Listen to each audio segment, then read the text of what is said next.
지난 한 주 건강하게 보내셨습니까? 여러분의 건강지킴이 TV닥터 인사이드 곽동원입니다. 요즘 유방암 걱정하시는 분들이 많으시죠? 우리나라에서 매년 2만 5천 명 정도의 유방암 환자가 새로 생기고 있다고 합니다. 걱정이 되면서도 또 한편 약간 안심이 되는 게 있습니다. 무슨 얘기냐고요? 이제부터 설명해 드리겠습니다. 여성 20명당 1명 정도는 가슴에서 뭔가가 만져진다고 합니다. 그런데 진단이 일찍 되면 완치율이 아주 높고요. 또 어떤 치료법들이 나왔길래 이렇게 완치율이 높을까?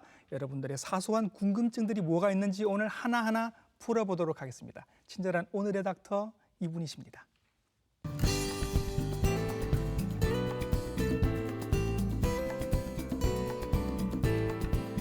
스튜디오에 나와 계십니다. 유방외과 전문의 박은화 선생님이십니다. 선생님 안녕하십니까? 네, 안녕하세요. 네, 저는 동아대학교 병원에서 유방질환을 치료하고 수술하고 있는 외과의사 박은하라고 합니다. 반갑습니다. 네, 선생님 1년 여전에도 한번 나오셨는데 여전히 밝은 미소로 저희들을 이렇게 반갑게 맞아주십니다. 선생님 궁금증이 되게 많은데 이거부터 한번 여쭤보죠. 유방하면 일단 사이즈가 좀 있지 않습니까? 가슴 전체를 차지하고 있으니까 네, 여기 그럼요. 어디쯤에 암이 많이 생기는지 안쪽에는 또 어디쯤에서 암이 시작하는지 이게 좀 궁금합니다. 네. 일단 유방의 예. 큰 정상적인 형태를 보게 되면은 네. 유방은 그 모유를 생산하는 기관이잖아요. 그렇죠. 그래서 그 유즙을 생산하고 있는 유선 소엽하고 그 유즙을 유두로 운반하는 유관이 있습니다. 예. 그래서 그 부분 유선 소엽과 유관과 유두에 주로 예. 많이 발생을 하게 되죠. 예. 그 중에서 가장 많이 발생하는 부분은 우리가 이제 그 운반하는 네. 파이프처럼 생긴 유관에 많이 발생을 하게 되고요. 예. 그 유방을 전체 외형적으로 본다면 네네. 일단 유방을 이제 우리가 동그라미로 표시를 해볼게요. 예. 한다면 사등분을 나누게 되면은 상하 좌우로. 예, 상하 네. 좌우로 나누게 되면 예. 바깥쪽 윗부분에 네. 유선 조직이 가장 많이 분포하고 있기 때문에 그 부분에 가장 많이 발생하게 됩니다. 예, 예. 모유를 만들어서 이렇게 전달하는 것 파이프, 유관, 그게 가장 네. 많이 생기고 위치로 보면 바깥쪽 위쪽에 가장 많이 생긴다라고 맞습니다. 말씀을 해주셨습니다.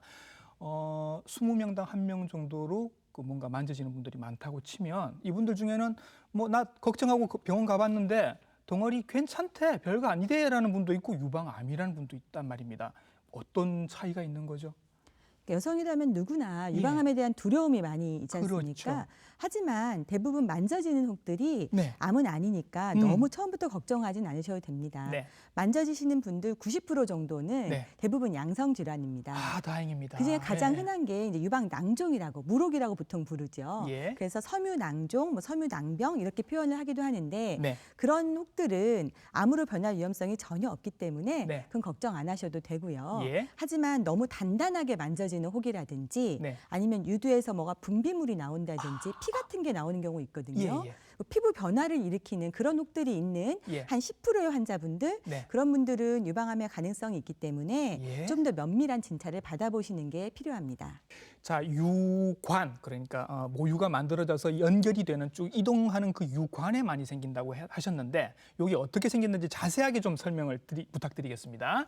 네, 유관이 이제 파이프처럼 생긴 그런 예. 관인데요. 네. 그게 거기에 이제 암이 정상적이면은 그냥 일반적인 세포가 있어야 되는데 모양이 좀 찌그러진 세포들이 유관 안에서 돌연변이를 일으켜서 자라는 겁니다. 그게 암인 거죠. 네, 맞습니다. 예, 예, 근데 그 유관 안에만 머물러 있으면 상피 안에만 있다 해서 상피내암. 예. 보통 환자분들이 상피내암이라고 해가지고 뭐 제자리암 이런 식으로 알고 계시거든요. 아. 그래서 그런 암은 전체 유방암의 한 15% 정도 차지를 하고 있고요. 예. 우리나라 환자분들 중에서 네. 그거는 별로 위험하지 않습니다. 유관 안에만 머물러 있기 때문에 예. 이거는 다른 데 침투하거나 이런 암이 아닙니다. 예. 하지만 그 유관을 뚫고 나오는 암이 있습니다. 예. 그건 보통 치민성, 침투한다 그래가지고 네. 치민성 유방암이라 불리는데 예. 대부분 거의 뭐 85에서 90% 정도의 유방암이 거기에 속하게 되는 거고요. 예. 이거는 그 유관 밖에 있는 림프절이라든지 혈관을 타고 암세포가 침투해서 가기 때문에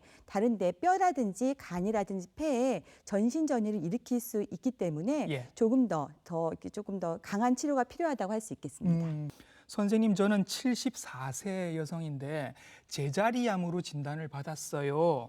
이거 위험한가요? 라는 질문이 있었습니다. 대답해 주시죠. 네, 결론부터 말씀드리자면 예. 전혀 위험하지 않습니다. 아, 다행입니다. 예, 예. 당연히 걱정은 많이 되시겠지만 네. 제자리 암종은 아까 말씀드린 상피내암입니다. 네. 그래서 아무리 크기가 커도 이게 뭐 5cm건 10cm건 병기는 연기가 되겠고요. 네. 수술로 대부분 완치가 가능하고 수술만 하실 경우에 거의 뭐 99% 정도 완치율을 보이기 때문에 예. 하지만 수술은 꼭 필요하다고 할 수 있겠죠. 예. 네. 안심하셔도 된답니다. 다행이고요.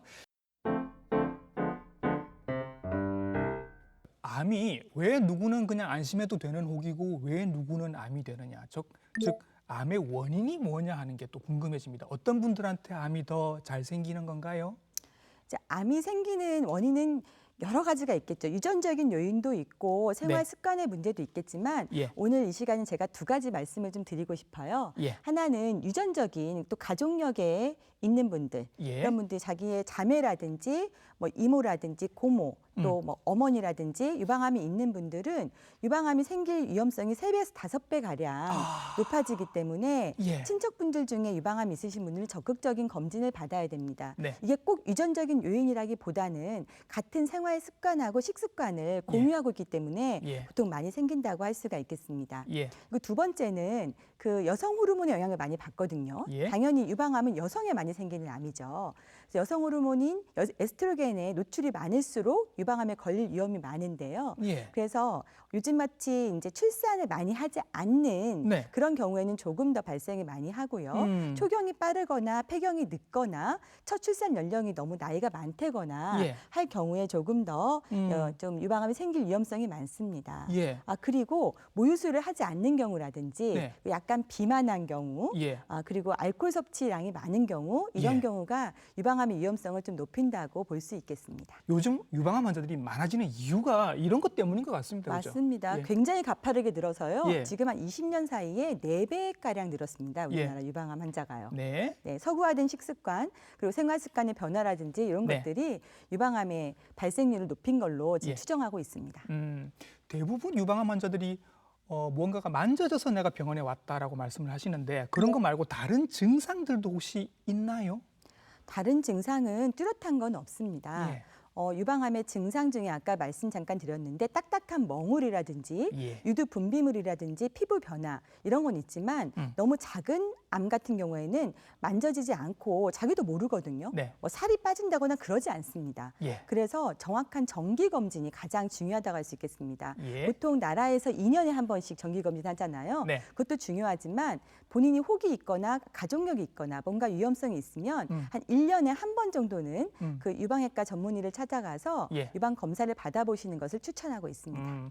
자가 검진은 이제 당연히 하셔야 되는 거고 내 가슴에서 멍울이 만져졌다는 건 그동안 계속 자가 검진을 해 오셨다라는 얘기일 거니까 자가 검진은 선생님 몇 살 때부터 시작을 하도록 교육을 하시죠?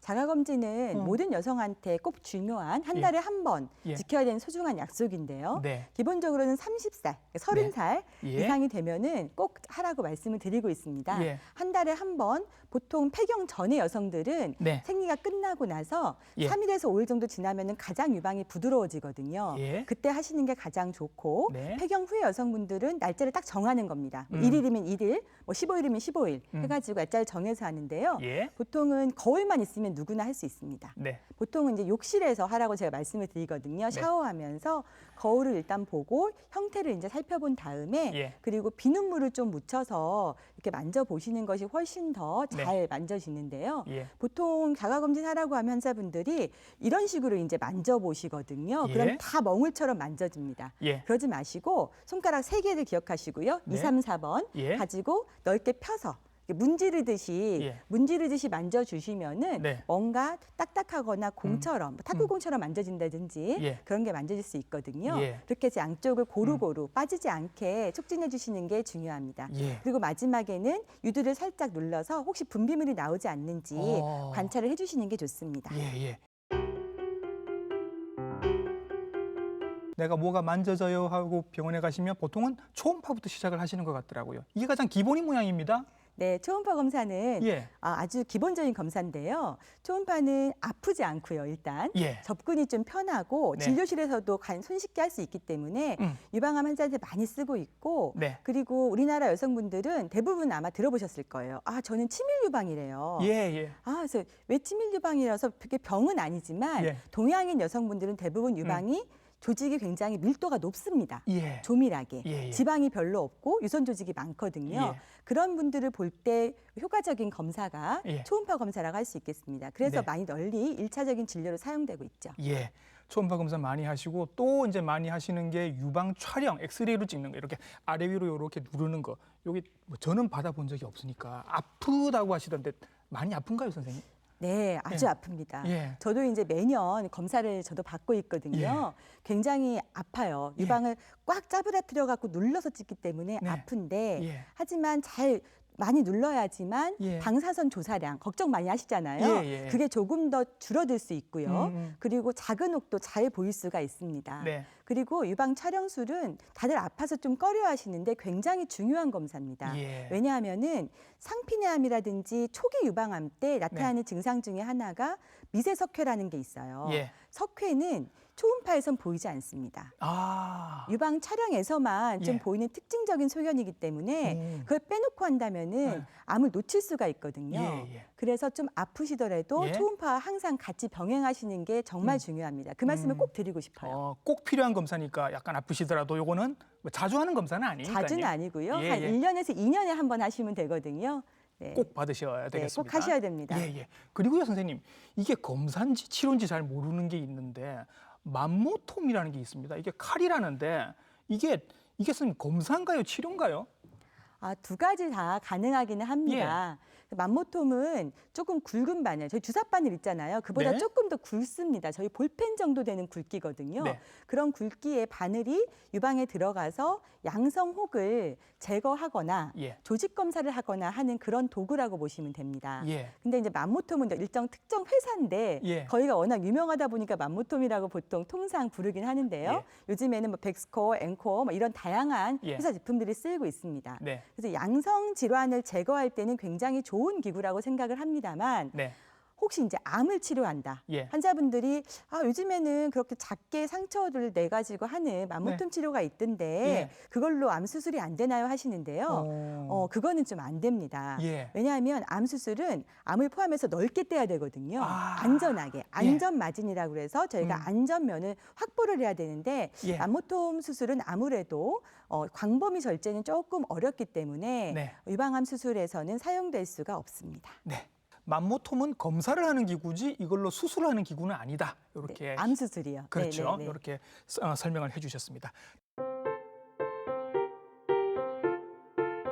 자, 이제 치료를 한번 들어가 볼게요. 이렇게 검사를 마치고 이제 유방암인 게 확인이 됐습니다, 선생님. 그러면 전체적으로 치료의 그림이 어떻게 되나요?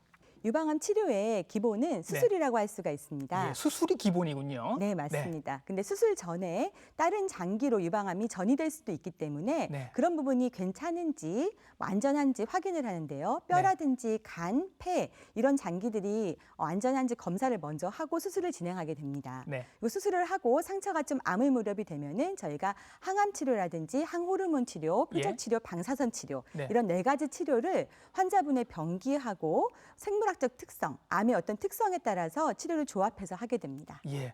무슨 치료가 저렇게 많아 하실 수도 있는데 이렇게 많기 때문에 완치율이 높은 겁니다. 그걸 이해를 하셔야 되고요. 기본이 이제 수술이라고 말씀을 선생님께서 하셨는데 왜 뭐 난 선생님 저는 수술 빼고 다 받을게요. 이거는 안 되는 겁니다, 선생님. 그죠? 그러니까 네. 수술은 기본 중에 기본이라 자, 어떤 수술이 있는지 설명을 드릴게요. 네, 유방암 수술은 크게 보면은 2가지로 나눌 수가 있습니다. 네. 전체를 다 절제하는 수술하고 네. 유방 모양을 놔두고 보존하는 수술 예. 2가지가 있겠죠. 예전에는 전체를 다 절제하는 수술이 대세인 때가 있었습니다. 네. 하지만 지금은 시대가 많이 바뀌었고요. 수술 예. 방법도 많이 발전을 하고 예. 이러면서 전체 100명의 환자가 있다면 한 70명 정도는 유방을 보존하는 수술을 받게 되고요. 예. 한 30명 정도는 유방을 전체 절제하는 수술을 받게 됩니다. 예. 거기에 이제 중요한 건 전절자신 분들은 그럼 어떤 분들이 전절자인지 좀 궁금하잖아요. 그렇죠. 예. 네, 보면 제일 중요한 거는 유방 크기하고 암의 크기 비율입니다. 예. 이제 똑같은 암이 크기를 하더라도 가슴이 작으신 분이 있고요. 네. 어떤 분은 좀 가슴이 좀 넉넉하신 분들이 있단 그렇겠죠. 말이죠. 그러면은 거기에 따라서 좀 음. 작으신 분들은 전체를 다 절제하는 수술을 할 수도 있고요. 아, 또 그런 특징이 있고 예. 또 암이 여러 개가 있는 경우, 그리고 넓게 퍼져 있는 경우, 네. 너무 큰 경우, 그런 경우에는 본인 유방을 보존하지 못하고 예. 전체를 절제하는 수술을 하게 됩니다. 예. 가급적 부분만 이렇게 도려내도록 수술을 하시겠지만 어쩔 수 없이 이제 전체를 다 도려내게 되면 상실감이 굉장히 크실 것 같아서 제가 듣기로 요즘은 수술을 하면서 재건하는 다시 모양을 복원하는 수술을 함께 하시는 걸로 제가 얘기를 들은 것 같습니다. 그걸 좀 알려주시죠. 네. 유방을 전체 절제하는 날은 저도 마음이 너무 안 좋습니다. 그렇죠. 되게 중요한 약간 그 부위잖아요. 예. 그렇기 때문에 환자분의 상실감도 커서 네. 요즘에는 같이 재건하는 수술도 하는데요. 음.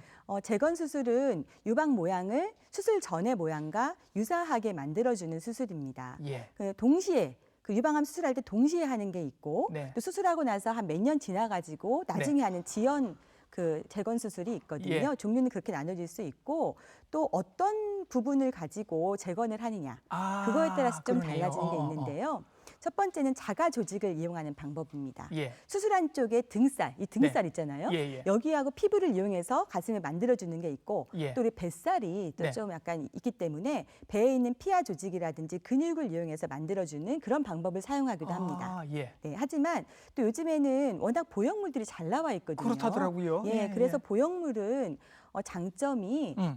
수술이 조금 더 간단하고 수술 시간이 짧고 예. 또 유방 말고 다른 부분에는 상처가 생기지 않기 때문에 네. 그런 방법을 많이 이용하기도 합니다. 그러면 이런 경우에 보험 적용이 건강보험 적용이 되나요? 어떻습니까? 네, 건강보험은 전절제를 하고 재건하는 경우에 네. 그건 성형수술로 사실 들어가거든요. 예. 그래서 예전에는 사실 예. 보험이 잘 안 됐어요. 그래요? 그래서 굉장히 예. 수술 비용이 좀 부담이 됐는데 예. 지금은 전절제하고 재건하는 경우에는 네. 한 50% 정도는 예. 보험에서 적용을 해주기 때문에 예. 예전보단 부담이 좀 많이 줄었습니다. 예, 다행입니다. 네. 이 수술을 저희가 지난주에 갑상선암 수술을 얘기를 하면서 로봇도 요즘 많이 쓴다는 얘기가 있었는데 선생님, 유방암도 요즘 로봇을 쓰신다라고 합니다. 선생님도 로봇 갖고 수술을 하시는 거예요? 네, 저도 오, 로봇 예. 수술을 하고 있는데요. 예. 로봇 수술은 굉장히 많은 그 장기에서 다 사용을 하고 있는데 네. 유방도 마찬가지로 지금 쓰고 있습니다. 어떻게 하시는지 좀 궁금하시죠? 그러니까요. 네네. 예. 보통 보게 되면은 이제 유방 수술을 하게 되면 가슴에 크게 상처가 한 10cm 이상 정도 남게 되거든요. 아유, 그것도 싫다. 예, 그렇죠. 예. 전절제를 하고 복원을 하는 경우에도 네. 유방 자체에 한 10cm 정도 흉터가 남게 되는데 예. 로봇은 제가 어떻게 하냐면 이 겨드랑이 이 옆쪽으로 흉터를 냅니다. 한 제 손가락 마디 하나 정도, 네. 한 5cm 정도 흉터를 내 가지고요. 오. 거기다 해서 이쪽 네. 구멍을 하나를 뚫고 네. 거기다 기구를 집어넣고 환자분은 그 수술 테이블에 누워 계시고요. 저는 네. 바로 옆에 예. 로봇 기계를 가지고 원격 조정을 하게 되는데 아무래도 흉터가 일단 적게 되고요. 예. 그리고 시야 확보가 좋기 때문에 네. 조금 더 안전하고 미용학적으로 좀 우수한 수술이라고 할 수가 있겠습니다. 예, 흉터도 좀 적고 좋을 것 같은데 이건 또 보험 적용이 안 돼서 조금 비용은 들어갈 것 같고 그렇다고 해서 또 자 그럼 나는 돈이 있으니까 이 돈으로 그럼 로봇 수술해 주세요 이럴 수 있는 것도 아니잖아요. 네. 예. 모두 다 대상자가 되는 건 아닙니다. 예. 왜냐하면 아직 유방암 수술의 로봇 수술은 역사가 좀 짧습니다. 예. 그렇기 때문에 이 안전성이라고 하는 거는 지금까지 수술한 거는 다 확보가 되어 있지만 네. 조금 병기가 높으신 분들, 예. 쉽게 말하면 암이 심하신 분들한테는 네. 좀 적용하기가 아직은 좀 시기상조인 것 같고요. 예. 보통 상피내암 환자들, 연기나 일기 환자분들이거나 네. 아니면 이제 유전성 유방암이라고 제가 브라카 유전자라는 게 있습니다. 안젤리나 졸리. 안젤리나 졸리 맞습니다. 예. 근데 그렇게 유전성 유방암 환자 그 유전자가 있는 분들은 네. 예방적으로 유방을 절제하기도 하거든요. 예. 암이 없는데 절제를 하는 거거든요. 예. 그러면 굉장히 또 상처에 대해서 좀 그 신중하게 선택을 하게 되겠죠. 예. 그래서 그런 분들을 수술할 때는 로봇 수술을 적용하기도 합니다. 예. 안젤리나 졸리 같은 경우에는 유방암이 생길 확률이 80~90%에 가까웠기 때문에 예방적으로 양쪽을 다 절제를 한 걸로 제가 알고 있는데 우리나라에도 같은 이유로 예방적으로 절제를 하시는 분들이 계신가요? 네, 있습니다. 예. 그러니까 아주 지금 많이 보편화되어 있지는 않지만요. 네. 그 안젤리나 졸리가 있던 유전자 돌연변이가 네. BRCA1, 그러니까 브라카1 유전자 돌연변이가 있었거든요. 네. 근데 우리나라에서도 좀 조사를 쭉 다 해보니까 네. 브라카1, 2 정도 그 1, 2 그 돌연변이가 있는 환자분들 그 인구분들이 네. 한 7에서 10% 정도 꽤 많죠. 꽤 많네요. 꽤 많습니다. 예. 그래서 그런 분들에 있어서는 예. 그런 수술을 충분히 할 수가 있습니다. 예방적으로 수술을 받지 않으시더라도 이분들은 자주자주 검사를 부지런히 받아보셔야 되겠네요. 네, 좀 더 정기 검진을 철저하게 하고 네. 뭐 보통 초음파로 검사를 하기도 하지만 유방 MRI로 정기 검진을 한다든지 예. 이런 식으로 좀 더 정밀한 검사를 저희가 예. 시행하고 있습니다. 예. 네, 유방암은 수술 말고도 굉장히 많은 치료 옵션들이 있어서 이제 하나하나 설명을 드릴 텐데요, 선생님. 일단 방사선 치료부터 한번 시작을 해볼까요? 네. 네. 수술이 기본이라고 했지만 예. 수술로 떼어나고 나서도 눈에 보이지 않는 미세암이 예. 유방 내에 숨어 있거나 네. 혈액 내에 숨어 있을 수 있습니다. 예. 그래서 그거를 재발을 방지하는 치료로 여러 가지 보조 치료를 사용하고 있는 거죠. 예. 근데 그중에 방사선 치료는 강한 방사선을 쬐가지고 암을 태워 죽이는 아. 그런 치료라고 할 수가 있겠습니다. 예. 짧은 시간 안에 한 번 할 때 5분에서 10분 정도 보통 치료를 하게 되고요. 네. 그래서 그거는 안전하고 비교적 간단한 그런 예. 치료이기 때문에 환자들한테 크게 위험성은 없습니다. 네. 근데 한 가지 꼭 말씀드리고 싶은 거는 유방을 부분 절제하시는 분들 있지 않습니까? 예. 그런 분들은 유방이 남아있기 때문에 꼭 네. 방사선 치료는 받으셔야 됩니다. 이건 수술 후 뭐 방사선 치료는 필수입니다. 수술 플러스 방사선 치료 이렇게 생각을 하셔도 될 것 같습니다. 네, 거의 맞습니다. 그렇죠? 예. 자, 방사선 치료 얘기했고요. 이제 항암 치료도 받으시죠. 네. 항암 치료는 전신을 통해서 암 재발을 막는 그런 예. 치료인데 주사로 보통 맞게 되죠. 예. 그래서 림프절 전이가 있는 환자분들 또 없는 환자분들 있기는 해서 네. 보통은 4번에서 8번 정도 수술 후에 하는 건 보편적으로 그렇게 하게 됩니다. 예. 해서 기간은 한 3개월에서 6개월 정도 소요가 되게 되고요. 예.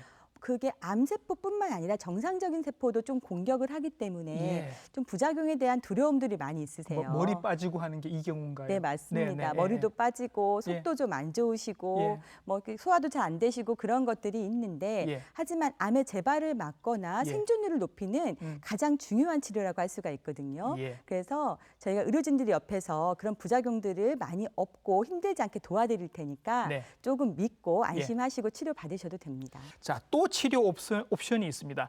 표적 치료라는 게 있습니다. 표적 치료. 암을 또 이렇게 딱 표적으로 이렇게 삼아서 활을 쏘나요? 10점 만점 이런 거. 네, 맞습니다.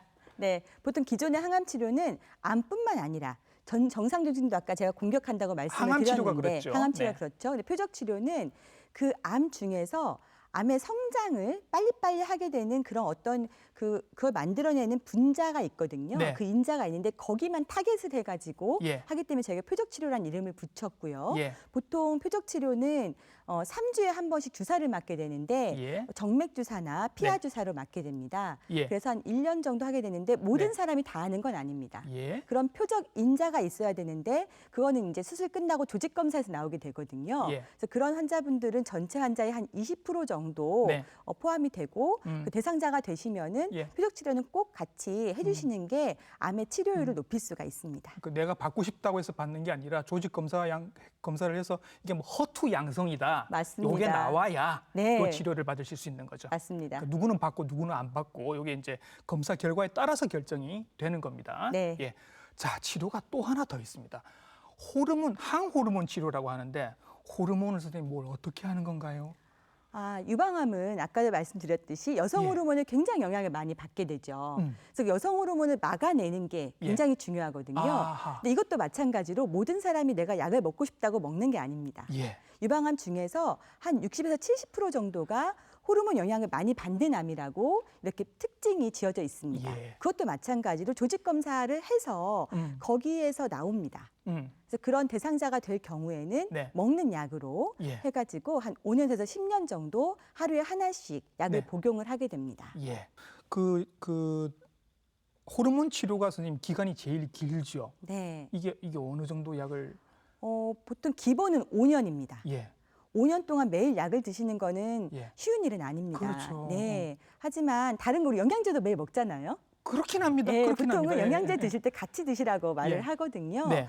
근데 이제 이거는 여성 호르몬을 맞기 때문에 좀 부작용으로 폐경 증상, 예. 갱년기 증상이 좀 옵니다. 아하. 예, 약간의 우울감도 좀 생길 수도 있고 예, 그리고 예. 식은땀 막 나고 얼굴이 화끈화끈거리는 안면 홍조가 생기기도 하고요. 예. 불면증이 있다고도 하고 그러니까 모든 게 다 있다는 게 아니라 이런 증상들이 좀 갱년기 증상이 어떤 분들은 조금 더 심하게 오는 분도 있고 또 예. 괜찮다는 분도 있고 그러세요. 예. 근데 이제 요즘은 5년까지 약을 드시고 추가로 네. 5년을 더 드시는 게 암의 치료에 좋다라는 그런 결과들이 많이 나와서 네. 모든 사람이 그러는 건 아니고 뭐 예. 인프절 전이가 있다든지 조금 심했던 분들 네. 그런 분들은 저희가 5년 플러스 5년을 예. 권유드리고 있습니다. 고생은 좀 덜 하시긴 하겠습니다만은 치료를 10년을 받는다고 치면 선생님 가령 운이 나쁘게 30대에 치료를 받기 시작하면 40대까지도 받을 수 있다는 얘기가 되는데 그 중간 기간에 임신이나 출산을 계획을 하고 계셨다고 하면 조절이 되나요? 어떻게 합니까? 임신이나 출산 계획이 있는지를 먼저 체크를 합니다. 예. 그래서 혹시라도 임신과 출산 계획이 있으신 분들은 저희가 수술이나 항암 전에, 그러니까 항암을 하게 되면은 폐경이 그러니까 인위적으로 될 수가 있거든요. 네. 그래서 그 전에 난자를 빼내서 냉동을 한다든지 아하. 아니면 난자를 보관한다든지 하는 예. 가입력을 보존하는 네. 그런 치료에 대한 상담을 산부인과 교수님들과 함께 하고 있습니다. 아, 그렇게- 어떻게든 해결이 가능하겠군요. 해야죠. 예, 해야 예. 되고 분명히 수술 다 받고 나서 유방암 완치를 받고 임신하시는 경우도 있고요. 제 네, 환자들도 아기 데리고 오신 분들도 있거든요.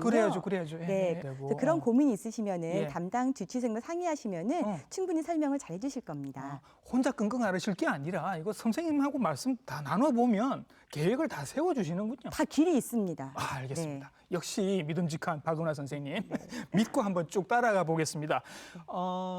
옛날에 수술 받으신 분들 중에 또 이거 얘기하시는 분들도 있습니다. 내가 수술을 받았는데 그 이후로 자꾸 팔이 부어서 힘들다.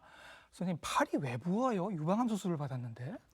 유방암 수술은 유방만 아니라 예. 겨드랑이 수술도 꼭 함께 하셔야 되거든요. 같이 받아요. 예. 네, 유방과 가장 인접해 있는 림프절에 예. 절제를 하게 되는데 예. 그분들 중에 한 20% 정도는 네. 그 림프 순환이 좀 막힙니다. 예. 여기가 가는 길이 막히는 거죠. 예. 정류장이 폐쇄됐기 때문에 예. 막히는 거죠. 아하. 그래서 팔이 좀 붓게 되는 그런 예. 현상이 이루어집니다. 그런데 이거를 초기부터 관리를 하고 조금 마사지를 잘 해주신다든지 네. 이쪽 팔로 무거운 걸 들지 않는다든지 네. 그런 걸 해주셔야 되는데 방치하면은 나중에 오래되면 예. 치료도 어렵고 예. 조금 더 만성화되게 되면은 좀 치료하기가 쉽지가 않습니다. 그러면 수술 받으신 뭐 그날부터나 퇴원할 때쯤 되면 이미 다 교육을 해주시겠네요. 이거 어떻게 하라고.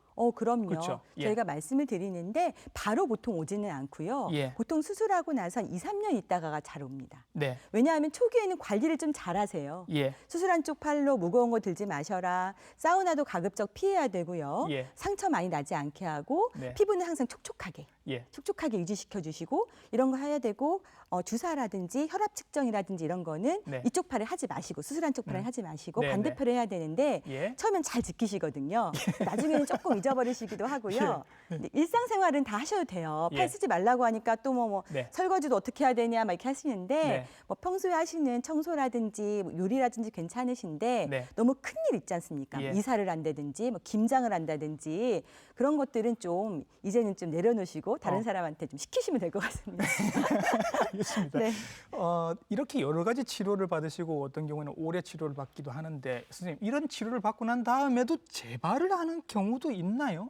한 5년이 지나서 네. 10년이 지나서 어. 간혹 재발하는 경우가 많지는 않지만 있습니다. 예. 그렇기 때문에 수술하고 나서 1년에 한 번씩 제가 정기 검진을 꼭 하게 됩니다. 네. 그러니까 10년까지는 네. 안심하지는 마시고 네. 하지만 병원 찾아오셔서 예. 여러 검사를 받고 음. 재발암도 초기에 발견만 한다면 치료 방법이 많고 그것 또한 완치될 수 있기 때문에 일단 검진을 잘 받으시라는 말씀을 드리고 싶습니다. 예, 흔치는 않지만 재발은 가능하다라고 네. 말씀을 해주셨습니다.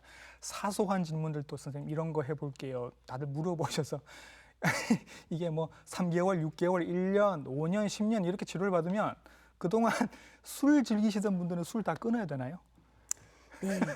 술 얘기 진짜 많이 물어보세요. 수술 끝나고 언제부터 술 먹을 수 있냐고 이제 하는데 아무래도 술은 좋지는 않겠죠. 사실은 술은 1급 발암 물질입니다. 맞습니다. 술의 대사 물질은 아세트알데히드는 발암 물질이지 예, 예. 않습니까? 가급적이면 당연히 안 먹는 게 좋겠죠. 네. 술은 또 에스트로겐의 증가를 시키거든요. 예. 그렇기 때문에 술을 드시는 건 암 환자들은 예. 좀 삼가해 주셨으면 좋겠습니다. 예, 이렇게 말씀을 해주셨습니다. 그리고 선생님, 날 음식 먹으면 안 된다더라. 그래서 회 안 드신다는 분 계신데 이게 의미가 있나요? 네. 저는 회를 굉장히 좋아하거든요. 예. 그래서 환자분들이 회 얘기를 굉장히 물어보시면 네. 안타까운 게 이제 항암 치료 기간에만 안 드는 거거든요. 항암 치료. 항암 치료할 때는 백혈구 수치가 떨어집니다. 예. 호중구라고 하지요. 예. 그게 떨어지고 몸의 소화 기능이 약해지기 때문에 예. 그런 회 나름식에 붙어 있는 기생충이라든지 뭐 바이러스 이런 것들이 들어와서 해를 입힐까봐 드시지 말라고 말씀을 드리고 있습니다. 예. 채소 또한 익혀 먹는 거가 좋거든요. 네. 생으로 드시지 마시고. 예. 하지만 항암이 끝나고 아까 예. 제가 항암이 한 3개월 3개월, 내지 6개월 6개월. 그렇죠. 네. 그 기간이 끝나고 나서는 드셔도 되거든요. 예. 근데 환자분들이 막 3년 지나서 갑자기 예. 저 회 먹어도 돼요? 막 이런 분들이 있어요. 다 먹지 말라고 하니까 암 환자들은. 예. 하지만 항암 치료 기간에만 예. 조금 참아 두시고 그 이후에는 자유롭게 드셔도 됩니다. 자, 선생님 오늘 저희들이 궁금증 막 이거저거 굉장히 많이 여쭤봤는데 되게 깔끔하게 정리를 해주셔서 너무 마음이 편합니다. 그러면 마지막으로 또 이런 질문 한번 해보겠습니다. 환자분들은 이미 얘기를 나누시면서 이런 거 조심하세요, 이런 마음가짐을 가지세요 말씀을 많이 해주실 텐데 정작 가족분들 그리고 환자분의 지인들, 친구분들이 계실 거란 말이죠. 이분들도 조금 지키시거나 조심하셔야 할 것들이 있을 겁니다. 그 당부 말씀을 좀 부탁드릴게요. 주변 지인분들이나 가족분들이 그래서 환자 취급을 한다면은 네. 환자분이 좀 더 힘들어하세요. 그러니까. 치료 초기하고 치료 조금 지나고 나서를 구분해서 말씀을 드리고 싶은데 예. 치료 초기에는 좀 남편분들이나 가족분들이 네. 좀 집안일 하시는 거라든지 네. 집안 걱정 많이 안 하시게 좀 했으면 좋겠다는 생각이 많이 듭니다. 예. 왜냐하면은 남편분들 밥 걱정하시느라고 환자분들이 치료하러 와가지고 수술 받으러 와서도 언제 퇴원하냐고 남편 가서 밥 해줘야 된다고 하시는 분들 많거든요. 예. 그런 걱정 안 하실 수 있게 예. 조금 이제는 남편분들도 아내를 위해서 네. 좀 이렇게 집안일을 같이 해주시면은 네. 더 좋을 것 같습니다. 예. 그리고 두 번째는 이제 지인분들 같은 경우에 암 환자가 딱 됐다고 하면은 연락을 끊습니다. 그러니까 전화만 하고 모임에 초대를 안 합니다. 또 그런 일들이 많이 있어서 예. 환자분들이 속상해하세요. 네네. 속상해하시고 언제까지나 암 환자라고 해서 일상생활을 안 할 수는 없거든요. 예. 오히려 일상에 돌아가서 활발한 활동을 하고 사람과 만나서 대화를 하는 게 병의 치료를 돕는데 훨씬 더 도움이 될 것 같습니다. 그래서 네. 따뜻한 관심과 예. 배려 그리고 같은 친구를 포용해주는 예. 그런 마음들을 좀 당부드리고 싶습니다. 야, 듣는 저도 이렇게 안심이 되는데 듣고 계시던 그 유방암 환우분들은 얼마나 마음이 푸근해지셨을까요? 정말 오늘 유방암에 대해서 좋은 말씀 많이 해주셨습니다. 도움이 많이 됐고요. 유방외과 전문의 박은화 선생님이셨습니다. 선생님 오늘 수고 많으셨습니다. 네, 감사합니다. 네. 선생님께 아까 살짝 여쭤봤습니다. 우리나라의 유방암 치료 성적이 얼마나 될까요? 라고 여쭤봤더니 올림픽이 있다면 금메달 수준이다라고 말씀을 하셨습니다. 금방 진단 받으시고 얼른 수술 받으시면 완쾌하실 수 있습니다. 오늘 보신 방송은 부산시 홈페이지와 유튜브 채널을 통해서 다시 보실 수 있습니다. TV닥터 인사이드 다음 주에 인사드리겠습니다. 감사합니다.